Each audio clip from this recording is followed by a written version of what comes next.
అలాగే మన శనగపప్పు కూడా ఇందులో వేసేసుకుందాం. మంట కొంచెం తగ్గిద్దాం. ఇప్పుడు ఈ శనగపప్పు కూడా లైట్గా కలర్ వచ్చేదాకా చేసుకుందాం. ఈ శనగపప్పు కొంచెం కలర్ వస్తున్నప్పుడు ఇందులో జీడిపప్పు అలాగే మన మినప్పప్పు అన్ని రకాల నాకు కావలసిన పప్పులు పర్ఫెక్ట్గా ఇందులో వేసేసుకున్నాను. ఇప్పుడు కరివేపాకు, పసుపు, కరివేపాకు కొంచెం పసుపు కూడా వేసేసాను. వేసి ఇప్పుడు దీంట్లో సన్నగా కట్ చేసుకున్న అల్లాన్ని, ఈ అల్లాన్ని కూడా కొంచెం వేసుకొని లైట్గా టాస్ చేసుకుందాం. దీంట్లో మనం బీన్స్ ముక్కలు ఏవైతే ఉన్నాయో వాటిని వేసుకుందాం. వేసి లైట్గా వీటిని సాటే చేస్తూ దీంతో పాటు ఇప్పుడు ముందుగా కట్ చేసుకున్న ఉల్లిపాయలను కూడా మనం వేసుకుందాం. అయితే ఈ బీన్స్ కుక్ అయిన తర్వాత ఉల్లిపాయలు వేసుకుంటాను. ఎందుకంటే ఈ బీన్స్ కొంచెం అంత ముదురున్న ప్రాబ్లం ఉంటుంది, కానీ ఉల్లిపాయలు మాత్రం ఆ కొబ్బరి పాలలో కొంచెం స్వెట్ అయితే సరిపోతుంది. మరొకటి ఏంటంటే ఇలా బీన్స్ని నూనెలో టాస్ చేస్తే తర్వాత రైస్లో దాని రంగు కూడా పర్ఫెక్ట్గా ఉంటుంది. ఇప్పుడు ఉల్లిపాయలు అలాగే పచ్చిమిరపకాయలు, ఈ ఉల్లిపాయలు పచ్చిమిరపకాయలు కూడా వేసి ఇప్పుడు దీంట్లో ఉప్పు, తగినంత ఉప్పు, ఎందుకంటే తర్వాత రైస్ కూడా వేస్తాం కదా, ఆ రైస్ వేసే ముందు ఈ కూరగాయలు కొంచెం ఉప్పులో దొల్లితే తినేటప్పుడు అన్నంతో పాటు ఈ కూరగాయ మంచి టేస్టీగా ఉంటుంది. ఉప్పు అన్నీ వేసేసాం.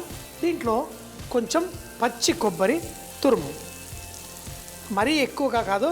అయితే చాలామంది కొబ్బరి అన్నం అంటే కేవలం కొబ్బరి పాలతో చేస్తారు. మరి ఫ్రెష్గా లేతగా ఉన్న కొబ్బరి వేసుకుంటే కూడా నాలాంటి వాళ్ళు చాలా ఇష్టపడతారు. ఈరోజు ఈ కొబ్బరి తురుముతో పాటు ఈ కొబ్బరి పాలు కూడా వేసేసి మన ఈ డిష్ తయారు చేసుకుందాం. మరి ఫ్రెష్గా మా ఇంట్లో ఉన్న కొబ్బరికాయలతోటే ఈ కొబ్బరి పాలు తీసాను. దీన్ని ఈ కొబ్బరి పాలు వేసి మరి దీంట్లో కొంచెం అంత పంచదార వేసి ఇప్పుడు ముందుగా కుక్ చేసి పెట్టుకున్న అన్నాన్ని దీంట్లో వేసేసి ఇప్పుడు చక్కగా దీన్ని కలిపేసుకుందాం. బీన్స్ అలాగే కొబ్బరి పాలు పోసి మన చిత్రాన్నం రెడీ అయిపోయింది. చాలా చాలా టేస్టీగా. మీరు ఇందులో కావాలి అంటే క్యారెట్ ఇలాంటి వెజిటేబుల్స్ కూడా వేసుకోవచ్చు. చక్కగా జీడిపప్పు, మన బీన్స్ చూడ్డానికి కూడా రంగు గ్రీన్గా ఈ కూరగాయలంతా పర్ఫెక్ట్గా ఉంది. ఒక్కసారి ఇలా కలిపేసుకొని కొంచెం పొడిగా ఉంచేసి దీన్ని స్టవ్ కట్టేసి మూత పెట్టేసి ఒక 2 నిమిషాల పాటు ఇలా ఉన్న తర్వాత దాన్ని తర్వాత చక్కగా వామ్గా వడ్డించేసుకుంది. బీన్స్ పొరియల్, అలాగే beans in coconut milk, beans in white sauce, ఇవన్నీ బీన్స్తో చేసే స్పెషల్ డిషెస్. ఆ బీన్స్ పొరియల్లో బీన్స్ సన్నగా కట్ చేసి కొబ్బరి తురుము వేసుకొని చేసుకుంటాం. మరి బీన్స్ కొబ్బరికి మంచి క్లోజ్ కనెక్షన్, టేస్ట్ 2 కాంబినేషన్లో చాలా బాగుంటుంది. దాన్నే మనం ఈరోజు బీన్స్ కొబ్బరి చిత్రాన్నం రూపంలో మార్చేసుకున్నాం. పిల్లలు కూడా, ఎవరు బీన్స్ తినని వాళ్ళు కూడా దీన్ని చక్కగా ఎంజాయ్ చేస్తారు. అమ్మా, అలాంటి వాళ్ళది నిజమైన ప్రేమ కాదు, అది వ్యామోహం. ఎగ్జాక్ట్లీ చిన్నత్త, నిజంగా ప్రేమించుకున్న వాళ్ళు అలా చేయరు. ఎంత మనసు విరిగిపోతే కన్న కూతుర్ని పట్టుకొని మా దృష్టిలో చచ్చిపోయా ఉంటుందా తల్లి?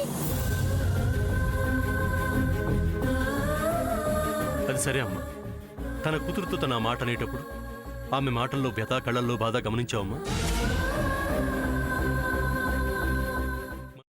పెద్దబాబుకు బర్త్డే విషెస్ చెప్పు కూడా వెళ్ళాం కదా. ఊరికే ఎలా కాలిపోతుంది? మంట పెడితేనో పడితేనో తగలబడుతుంది.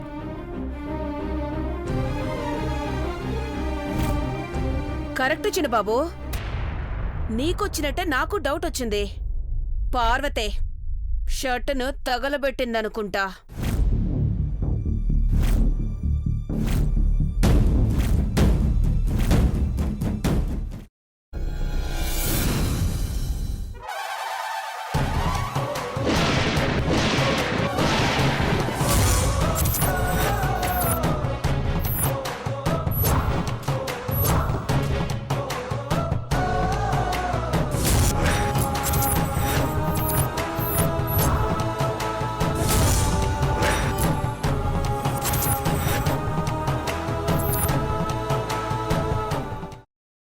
తర్వాత పొట్టు తీసేసి చాప్ చేసి పక్కన పెట్టుకోవాలి.